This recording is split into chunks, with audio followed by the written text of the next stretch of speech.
McReynolds.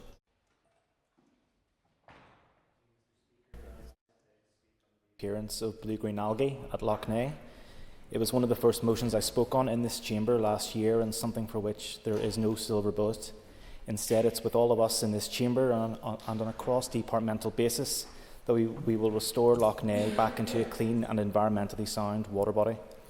The Minister for Agriculture, Environment and Rural Affairs has rightly put his shoulder to the wheel about the challenges he faces to correct the pollution at Lough Neagh, but he cannot do this alone.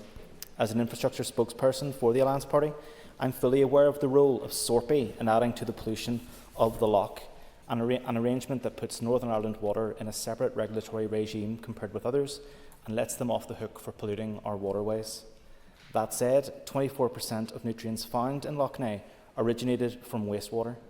The discharging of untreated sewage by Northern Ireland Water is currently allowed under the SORPI arrangements and with minimal punishment in place. However, while I'm content to criticise Northern Ireland Water, we must recognise they discharge so much untreated sewage because they've had years of inadequate capital budgets from the department and their hands are tied behind their backs.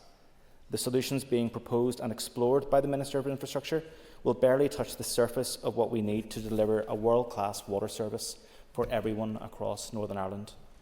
As with all major engineering projects, it requires long-term strategic planning alongside the ability to borrow what is needed to deliver clean water and not pollute Lough Neagh and other environmental assets. Northern Ireland Water is an outlier when compared to water utilities across the world, and the fact remains that no other country provides water services like we do.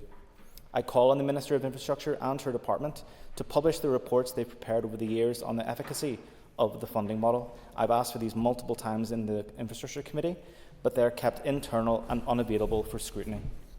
Mr. Speaker, the Department of Infrastructure can no longer bury its head in the hands on this matter.